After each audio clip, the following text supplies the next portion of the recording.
আজকে আমরা চলে এসেছি খাগড়াছড়ি আলোটিলা পর্যটন কেন্দ্রে। এতে ঢুকতে জনপ্রতি 40 টাকা টিকিট লাগে, তো আমরা 40 টাকা টিকিট দিয়ে ঢুকে গিয়েছি। দেন চারপাশটা একদমই সবুজে ঘেরা। আর আমরা এসেছিলাম সন্ধ্যা হওয়ার একটু আগ মুহূর্তে, এই জন্য একটু অন্ধকার হয়ে গিয়েছে, তাও দেখতে খুবই সুন্দর লাগছে। আর এটা কিন্তু খাগড়াছড়ির একটা জনপ্রিয় জায়গা বলা যায়।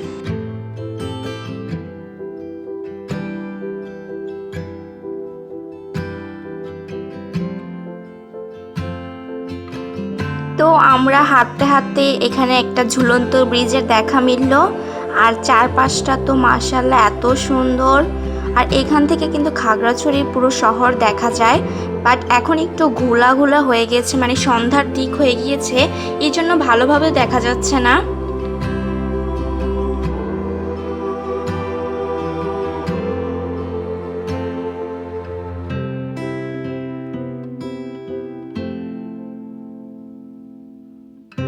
তো এই যে এখানে কিন্তু আরেকটা ঝুলন্ত ব্রিজ রয়েছে, এখানে দুইটা ঝুলন্ত ব্রিজ। আর চারপাশটা একদম সবুজে ঘেরা।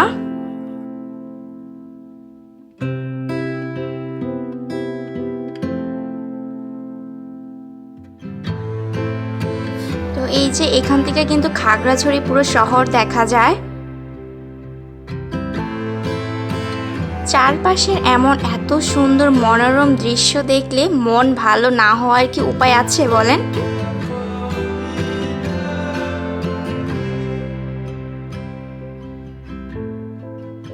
তো এখানকার সবচেয়ে আকর্ষণীয় জায়গা আলোটিলা গুহায় এখন ঢুকবো আমরা। তো এখানে বিশাল বড় একটা বটগাছ, কি ভয়ানক দেখতে লাগছে।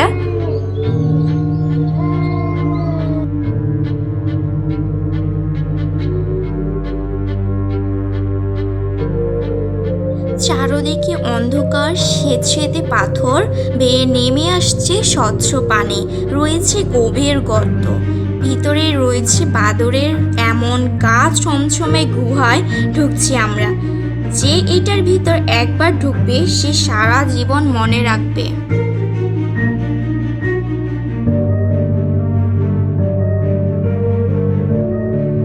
তো অনেক সাহসের সাথে কিন্তু ঢুকছি আমরা এটার ভিতরে, আর অনেক ভয়ও লাগছে।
এদিক থেকে নামবো কেমনে?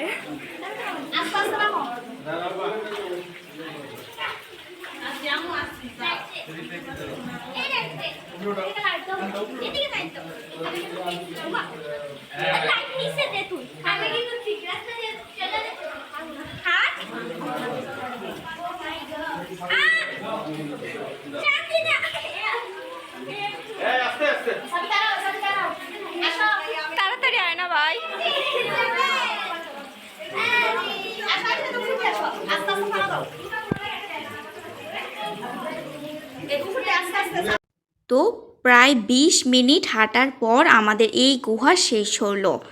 আর চারপাশটা দেখো রাতের আলোতে, মানে রাতে অনেক সুন্দর লাগছে এই আলোটিলা পর্যটন কেন্দ্র। তো আমরা অনেক হাঁটার পর ক্লান্ত হয়ে গিয়েছি, এখন সবাই বসে একটু রেস্ট নিয়েছি।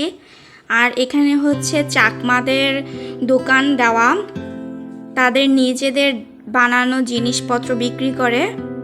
আর রাতের আলোটিলা পর্যটন কেন্দ্র দেখো অনেক সুন্দর।